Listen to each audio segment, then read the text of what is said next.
This is the 2021 Teryx 4S model. Now they just came out with this model end of January.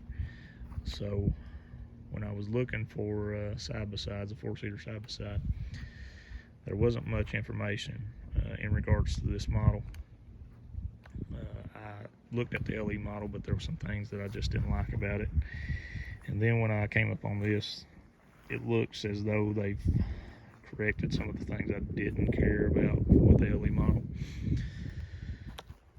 So I figured I would do a video to show you some of the differences that I know of in the LE versus the S model, and some things I like, some things I don't like.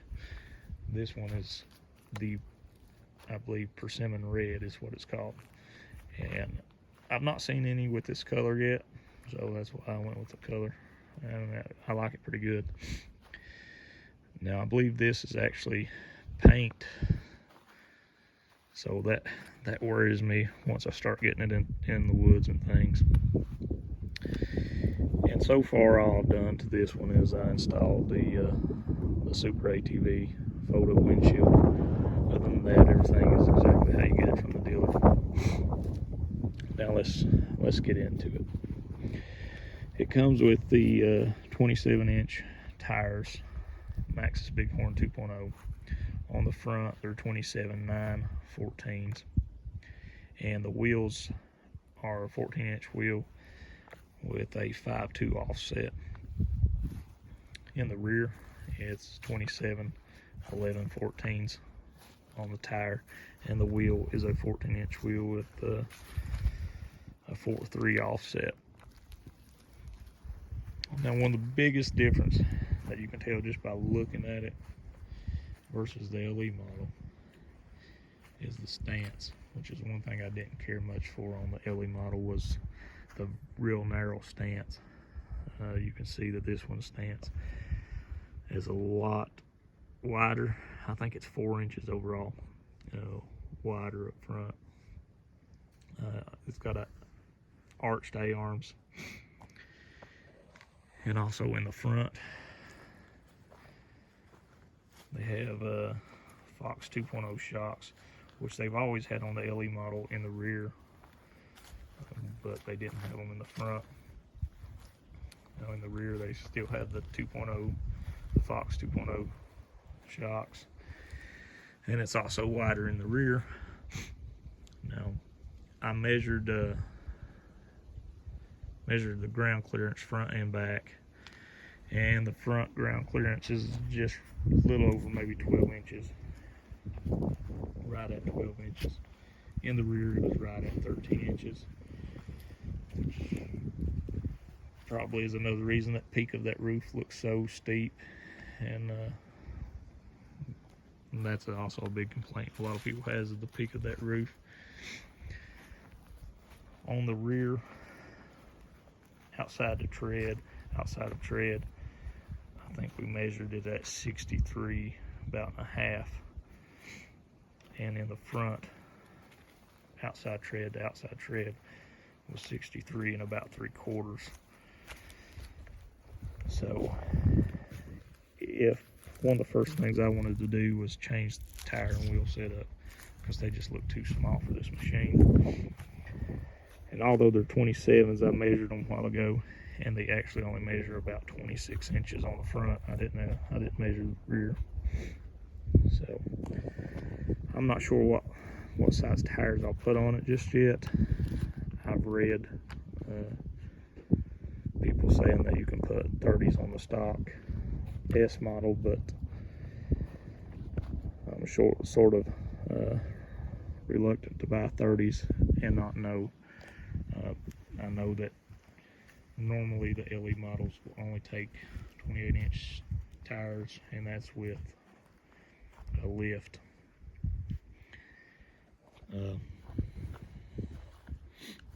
So also, if I want to run a square setup, I want some 4.3 offset wheels. So that means in the rear I will have to get 1-inch spacers. So it'll be a completely square setup. I'll probably go with 14-inch wheels again, but I'm just not sure on my tire setup. Like I said, these are actually 26-inch tires rather than 27, so they look really small, as you can see, but I'm not sure that 28s will be what I'm looking for either. Now, I never owned a LE model. I've seen them several times, so I'm going to show you the inside as well. So I don't know if there's any changes to the inside or not. To my knowledge, everything is about identical to the LE model besides the suspension.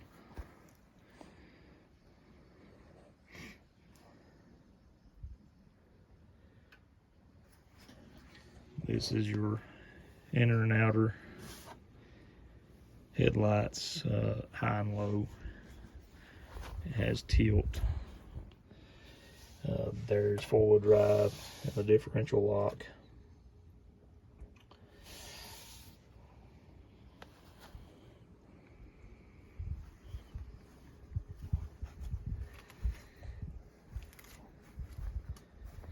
In the rear, it has a little storage compartment, as well as your little outlet plug in there, and a couple cup holders.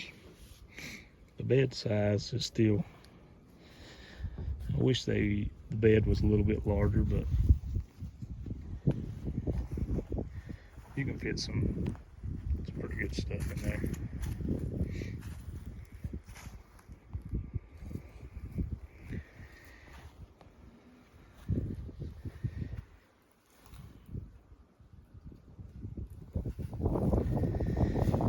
And that is it.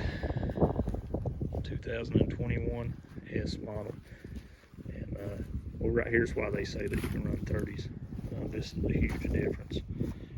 The space between the tire and the front of the fender wheel. Yes,